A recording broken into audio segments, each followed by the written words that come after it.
ಅಮ್ಮ ನಮಸ್ತೆ, ನಿಮ್ಮ ಹೆಸರು? ನನ್ನ ಹೆಸರು ಮಾದೇವಮ್ಮ. ಏನ್ ಮಾಡ್ಕೊಂಡಿರೋದು ನೀವು? ಮನೆ ಕೆಲಸ ಹೋಗ್ತೀನಿ. ಮನೆ ಕೆಲಸ ಹೋಗ್ತೀರಾ ಈ ವಯಸ್ಸಲ್ಲೂ? ಹ್ಞೂನಪ್ಪ. ಎಷ್ಟು ನಿಮ್ ವಯಸ್ಸು? ನನಗೆ 95. 95 ವರ್ಷ. 95. ನಾನು ಯಾವಾಗ ವಿಡಿಯೋ ಮಾಡ್ಬೇಕಾದ್ರೆ ಬಂದ್ಬಿಟ್ಟು ನಿಂತ್ಕೊಂಡು ನಾನು ನೋಡ್ಕೊಂಡು ಹೋಗ್ತೀರಲ್ಲ? ಹೌದು. ಅಲ್ಲ, ನೀವ್ ಇಷ್ಟೊಂದೆಲ್ಲ ಜೀವನ ನೋಡಿದಿರಲ್ಲ 95 ವರ್ಷವರೆಗೂ.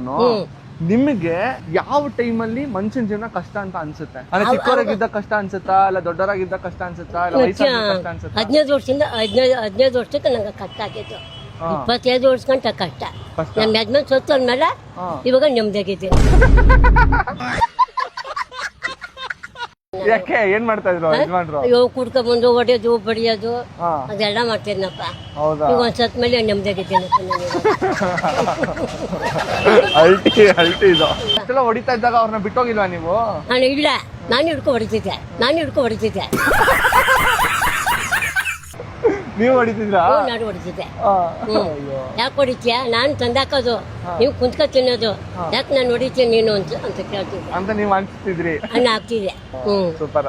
ನಿಜ ಖುಷಿ ಆಗುತ್ತೆ ನೋಡಿ. ಕುಡುಕನಾದ್ರೂ ಸರಿ ಜೀವನ ನಡೆಸಿದಿರಲ್ಲ. ನಡೆಸಿದ್ದೀನಿ, ಸಾಯೋವರೆಗೂ ನಡೆಸಿದ್ದೀನಿ ನೋಡಿ. ಅದಕ್ಕೆ ನೀವ್ ಇನ್ನೂ ಚೆನ್ನಾಗಿದ್ದೀರಾ ನೋಡಿ. 95 ವರ್ಷಕ್ಕೆಲ್ಲ ನಾವೆಲ್ಲ ಹಿಂಗ್ ನಿಂತ್ಕೊಳೋದೇ ಇಲ್ಲ. ಹೌದಾ? ನಿಜವಲ್ಲ. ಬಾಂಡ್ ಪೇಪರ್ ಅಲ್ಲಿ ಇವತ್ತೇ ಬರ್ಕೊಟ್ಬಿಡ್ತೀವಿ. ನೀವ್ ಇಷ್ಟ ಕಟ್ಬಿಟ್ಟಾಗಿ ಆರಾಮಾಗಿ ಕೆಲಸ ಮಾಡ್ಕೊಂಡು ನನ್ನ ಮನೆಯಲ್ಲಿ ಇರಬಾರ್ದು, ಯಾರಿಗೂ ಭಾರವಾಗಿ ಅಂತ ಹೇಳಿ ಕೆಲಸ ಮಾಡ್ಕೊಂಡು ಯಾವ ಟೆನ್ಷನ್ ಮಾಡಲ್ಲಪ್ಪ. ಡ್ಯೂಟಿಗೆ ಹೋಗ್ತೀನಿ, ಕೆಲಸ ಮಾಡ್ಕೊ ಬರ್ತೀನಿ, ಟಿವಿ ಹಾಕತ್ತೀನಿ, ನೋಡ್ಕೊತೀನಿ, ಮನೆ ಕತ್ತೀನಿ ಅಷ್ಟೇ. ಅಷ್ಟೇ ಅಮ್ಮ.